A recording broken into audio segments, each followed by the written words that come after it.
जिल्हाधिकारी शेतकऱ्यांच्या बांधावर शेतकऱ्यांशी साधला सुसंवाद। लातूर जिल्ह्यात यंदा मान्सूनचं आगमन वेळेत झाल्यामुळे शेतकऱ्यांची पेरणीसाठी लगबग सुरू झाली आहे। आज दिनांक 13/6/2024 गुरुवारी जिल्हाधिकारी वर्षा ठाकूर घुगे थेट शेतकऱ्यांच्या बांधावर जाऊन शेतकऱ्यांशी संवाद साधला।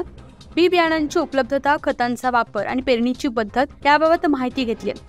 यावेळी स्वतः टोकन यंत्र हाती घेऊन पेरणीचा अनुभवही त्यांनी घेतलाय। तसेच बैलजोडीच्या सहाय्याने होत असलेल्या पारंपरिक पेरणीचाही त्यांनी अनुभव घेतलाय। तसेच औसा तालुक्यातील लांबजना, तांबरवाडी आणि खारोसा या गावांना भेट देऊन जिल्हाधिकारी श्रीमती ठाकूर घुगे यांनी पेरणीची पाहणी केली। कृषी विभागामार्फत पेरणीविषयी जनजागृती करण्यात आली असून प्रत्यक्ष पेरणी प्रसंगी शेतकऱ्यांकडून बीज प्रक्रिया आधुनिक पद्धतीने मोठ्या प्रमाणात पेरणी होत असल्याबद्दल जिल्हाधिकारी यांनी समाधान व्यक्त केलंय।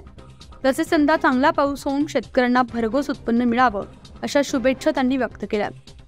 यावेळी बैलगाडीमध्ये बसून जिल्हाधिकारी ठाकूर घुगे खारोसा येथीलच शेषराव मारुती राऊतराय यांच्या शेतात पोहोचल्या। बैलाच्या सहाय्याने पारंपरिक पद्धतीने करण्यात येत असलेल्या सोयाबीन पेरणीचीही जिल्हाधिकारी श्रीमती ठाकूर घुगे यांनी पाहणी केली आहे।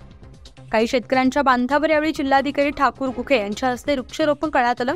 यावेळी औसा रेणापूर उपविभागीय अधिकारी अविनाश कोरडे, जिल्हा अधीक्षक कृषी अधिकारी RT जाधव, जिल्हा परिषदेचे कृषी विकास अधिकारी सुभाष चोले, उपविभागीय कृषी अधिकारी दिलीप जाधव यांच्यासह तहसीलदार, तालुका कृषी अधिकारी, संबंधित गावचे सरपंच, तलाठी, ग्रामसेवक, कृषी सहाय्यक यावेळी उपस्थित होते।